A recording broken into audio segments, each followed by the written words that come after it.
Halo, assalamualaikum warahmatullahi wabarakatuh. Terima kasih buat teman-temanku semua pecinta catur di seluruh Indonesia yang sudah berkunjung di channel saya ini. Semoga kalian diberi kesehatan dan rezeki yang melimpah. Nah, teman-teman, di video kali ini saya akan membagikan 4 skakmat brutal hitam untuk menghadapi serangan putih, teman-teman. Nah, oke teman-teman, sebelum saya lanjut video lebih lanjut, jika kalian belum subscribe channel ini, silahkan kalian klik tombol subscribe, like, dan juga share jika menurut kalian video ini bermanfaat bagi orang banyak.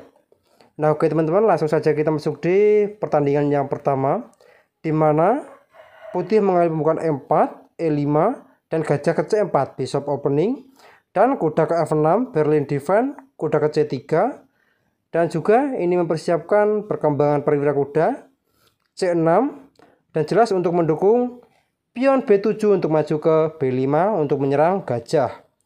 D3 mengaktifkan gajah, B5 menyerang gajah, gajah ke B3 dan A5. Dan jelas untuk menyerang di sayap menteri yang ditempati oleh gajah. A4 menghentikan laju dari pion, dan B4 menyerang kuda, dan kuda ke A2, D5 langsung mendobrak petak pusat, dan pion pukul pion, pion pukul pion. Kuda ke F3 mengancam pion E5, kuda ke C6 melindungi pion E5, dan menteri ke E2 menambah tekanan buat pion E5. Gajah G4 langsung mengepin kuda dan roket pendek. Dan jelas ini juga akan bertujuan beteng E1 untuk menekan di petak pusat ataupun jalur E, teman-teman. Gajah ke C5 langsung menyerang di pertahanan Raja Putih dan juga mempersiapkan roket pendek. Gajah G5 mengepin kuda, H6 menyerang gajah, H3 juga menyerang gajah. Nah, di sini hitam melangkahkan H5 dan jelas mengorbankan satu gajah demi mendapatkan jalur H yang sudah ditempati oleh Raja Putih. Dan pengorbanan diterima pion pul gajah dan pion pul pion juga mengancam kuda, dan kuda pul pion mengajak pertukaran kuda. Nah, teman-teman, kalian bisa lihat sendiri di pose seperti ini. Putih sangat diunggulkan dalam perkembangan perwira dalam menyerang di pertahanan Raja Hitam. Kuda ke D4 juga menyerang menteri sekaligus menyerang gajah. Menteri E1 dan kuda ke E4 menyerang gajah sekaligus mengorbankan menteri hitam. Nah, teman-teman, di pose seperti ini saya sudah menyiapkan 3 jawaban. Yang pertama, gajah pukul menteri, maka kuda G3, dan jelas ancamannya skakmat, teman-teman. Kuda ke C6 open skak, maka kuda D ke E2 juga skak. Langkah paksa menteri pul kuda, skak, dan kuda pul menteri, skakmat, teman-teman. Nah, inilah teman-teman keunggulan dari penguasaan jalur di pertahanan raja. Nah, oke, kita kembali lagi di langkah yang ke-17. Nah, teman-teman, di pose seperti ini, apabila dijawab dengan kuda pul pion mengancam menteri sekaligus melindungi gajah, dan menteri ke B8, dan jelas ancamannya skakmat di petak H2. Gajah H6 menutup jalur beteng, dan kuda ke F3 skak. Pengorbanan satu kuda dan pion pukul kuda, dan menteri G3 skak, di mana pion di petak F2 tidak dapat memukul menteri dikarenakan sedang dipin oleh gajah. Raja ke H1 dan menteri H3 skak. Raja G1 dan pion pukul pion, dan ancaman skakmat di petak G2 tidak dapat terhindar lagi. Dan menteri pukul kuda skak, dan tetap sama pion pukul menteri. Kuda ke D6 skak, maka gajah pukul kuda, dan gajah F7 skak, dan raja pul gajah, B3, dan menteri G2 skakmat, teman-teman. Nah, oke teman-teman, kita kembali lagi di langkah yang ke-17.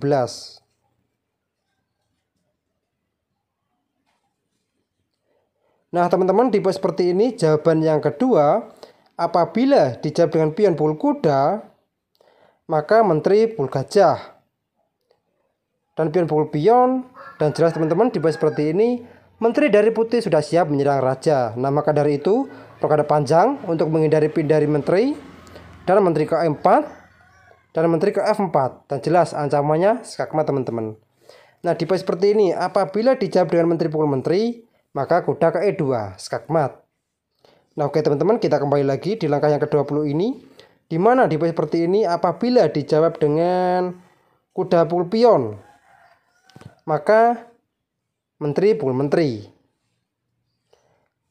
Beteng F ke E1, maka menteri ke H7, dan jelas tetap sama ancamannya skakmat teman-teman. Kuda ke H6, maka menteri pukul kuda. F3, maka kuda ke E2, skak. Raja ke F1, dan kuda G3, skakmat teman-teman. Nah, oke teman-teman, ini di serangan yang pertama. Sekarang kita masuk di serangan yang kedua. Nah, oke teman-teman, di serangan yang kedua ini saya ambil dari pertandingan Petrosian memegang bidak hitam melawan Tarbukov memegang bidak putih. Dan di mana putih mengambil pembukaan D4, kuda ke F6, India defend, kuda ke F3, dan D6. Kuda ke C3, dan gajah G4, menyerang kuda E4, dan jelas untuk menguasai petak pusat. C6, juga untuk menghentikan laju pion. H3, mengancam gajah, maka gajah pukul kuda.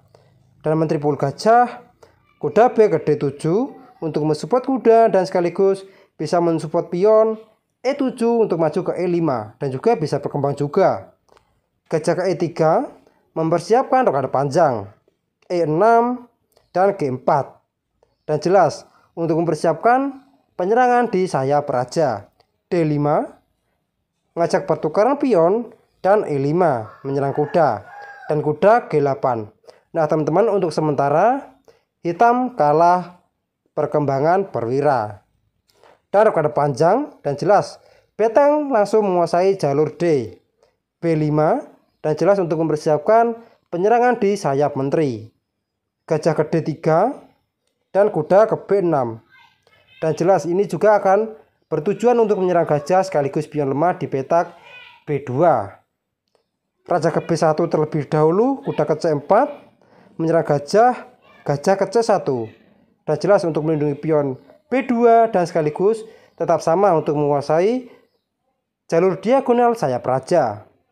Dan menteri ke B6 dan jelas memantau untuk menyerang di pertahanan raja putih. G5 dan jelas langsung menyerang di sayap raja. Kuda ke E7 terlebih dahulu untuk mengawal petak penting G6 dan H4. C5 mengajak pertukaran pion dan pion pukul pion, menteri pukul pion.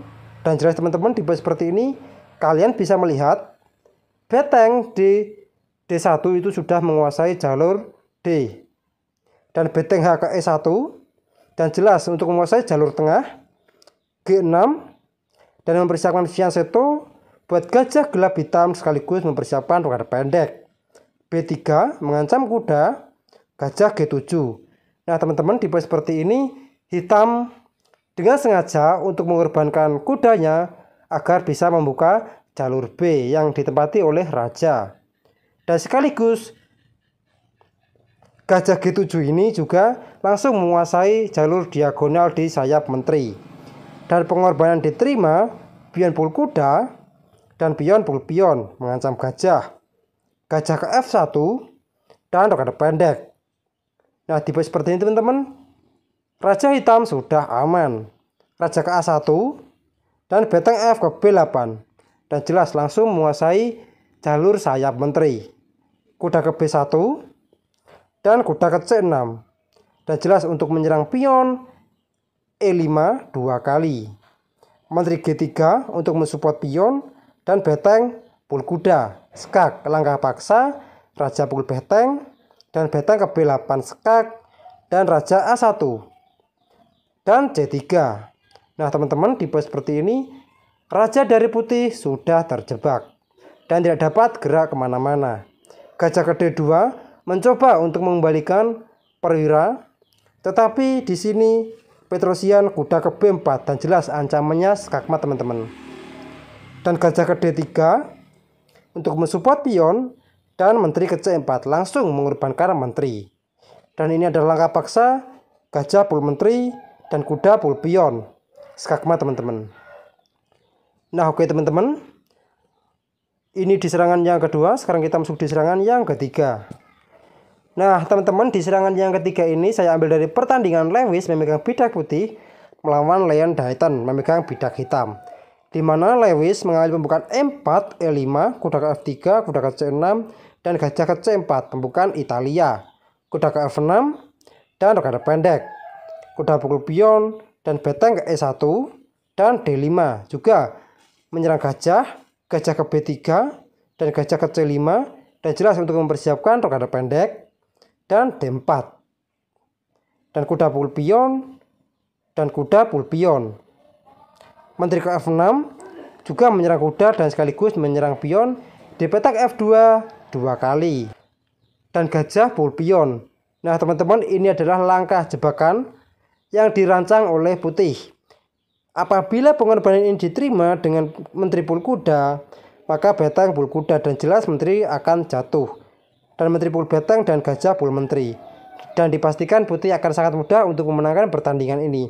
Nah tetapi untuk kemenangan hitam tipe seperti ini teman-teman, ada satu dengan menteri pukul pion, skak, langkah paksa, raja ke H1, dan tipe seperti ini teman-teman, kalian bisa jeda videonya dan temukan langkah terbaik bagi hitam. Satu langkah saja membuat putih menyerah. Nah selamat bagi yang menemukan menteri G1, skak, langkah paksa, raja pukul menteri, dan kuda ke E2 juga double skak, raja ke F1, dan kuda 4 ke G3 skak, dan langkah paksa lagi pion pukul kuda, dan kuda pukul pion skakmat teman-teman. Nah oke teman-teman, ini di serangan yang ketiga. Sekarang kita masuk di serangan yang keempat ataupun yang terakhir. Nah teman-teman, di serangan yang terakhir ini ataupun yang keempat, saya ambil dari pertandingan Stefan melawan Floresu, di mana Stefan memegang bidak putih dan Floresu memegang bidak hitam. Di mana pembukaan diawali dari E4, D5, Skandinavia defense, dan pion pukul pion, dan kuda ke F6, mengancam pion C4, dan E6, dan pion pukul pion, gajah pukul pion, dan masih sama, masih mengancam pion C4, D4 terlebih dahulu. Untuk berlanjutan untuk menyerang gajah, maka gajah ke B4, skak, kuda ke C3 menutup, dan kuda ke E4 menambah tekanan buat kuda, dan menteri ke D3, gajah ke F5, dan jelas menyerang menteri, dan A3, dan gajah pukul kuda, skak, dan pion pukul gajah, rokade pendek, dan menteri ke F3 menyerang gajah, dan beteng ke E8, dan sekaligus menyerang di pertahanan raja putih, gajah E3. Nah teman-teman, tipe seperti ini apabila langsung dijawab dengan menteri pukul gajah, maka kuda G3 open skak sekaligus mengancam menteri, juga mengancam beteng. Menteri E5 menutup dan beteng pukul menteri, skak dan pion pukul beteng, dan kuda pukul beteng. Nah teman-teman, tipe seperti ini hitam sudah diunggulkan kualitas perwira menteri dan dipastikan akan sangat mudah untuk memenangkan pertandingan ini. Nah oke teman-teman, kita kembali lagi di langkah aslinya. Nah di langkah aslinya ini gajah E3 juga langkah bagus untuk menghentikan serangan dari beteng hitam. Dan menteri ke D7 untuk mensupport gajah H3 dan kuda pukul pion. Nah teman-teman, tipe seperti ini putih memiliki kesempatan untuk menyerang pion B7 dan menteri pukul pion sekaligus mengancam beteng, kuda ke C6, dan jelas untuk menghubungkan kedua beteng. Menteri ke B3 menyerang kuda dan menteri pukul pion untuk melindungi kuda. Nah gajah tidak dapat memukul menteri dikarenakan sedang dipimpin oleh beteng. Beteng ke C1 juga menambah tekanan buat kuda. Nah teman-teman, tipe seperti ini juga Floresu memiliki langkah terbaik dengan beteng pukul gajah skak, langkah paksa pion pukul beteng, menteri H4 skak, raja ke D2, dan kuda ke E4 skak, dan raja ke D3, dan tipe seperti ini menteri ke D8 skak, raja ke E2, dan menteri kedua skak, raja F3, dan menteri ke F2. Skakmat teman-teman. Nah oke teman-teman, mungkin cukup sekian video saya kali ini. Semoga bermanfaat bagi kalian semua. Jika ada kurang lebihnya saya mohon maaf. Dan jika kalian ada pertanyaan, kritik, dan saran, silahkan kalian coret-coret di kolom komentar. Wassalamualaikum warahmatullahi wabarakatuh.